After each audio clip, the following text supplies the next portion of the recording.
ओम श्रीमद्भगवत गीता द्वितीय अध्याय सांख्य योग श्लोक संख्या 11 श्री भगवानुवाच अशोच्यानशोच्यस्तं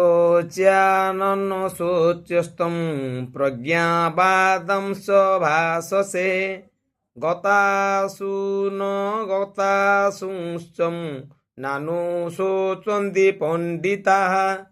अथ श्री भगवान कहले, तुमे पांडित्यपूर्ण कथा कहूच, किंतु जो विषय शोक करिवार नुहे से विषय शोक करुच।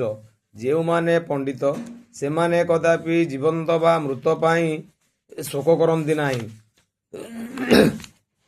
भावार्थ, भगवान संगे संगे गुरुर भूमिका ग्रहण करी ताको छात्रों को परोक्ष भाव में एक मूर्ख बोली कही भर्सना करने को आरंभ कले। भगवान कहले, तुम एक पंडित परी कथा कहूच, किंतु तुम जानी ना प्रकृत में पंडित किए। जे भल भाव जाने ये शरीर कौन और आत्मा कौन, से प्रकृत में पंडित अटे एवं से कदापि शरीर जेकोसी अवस्था पाई दुख करे नहीं। शरीर जीवित अवस्था बा मृत अवस्था कौन सी अवस्था पाई से दुख करे नहीं। परवर्ती अध्याय मानकरे ए विषय आलोचना करा सेतेबेले जना पड़िबो जे ज्ञान कहले जड़, चेतनशील कहले आत्मा एवं उभयर नियंत्रणकारी संबंध जानिबा।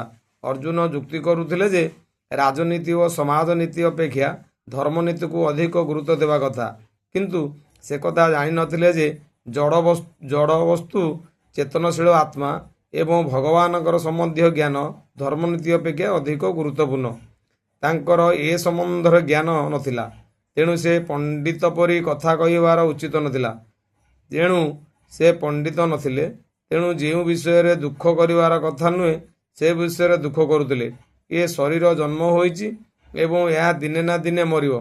आज मरी पारे किंबा आसंता काली मरी पारे। तेणु आत्मा परी ये शरीरर गुरुत्वपूर्ण नुहे से कथा जानिछि से ही प्रकृत में पंडित बा ज्ञानी एवं से ए शारीरिक अवस्था पई कदापि दुख करे नाही।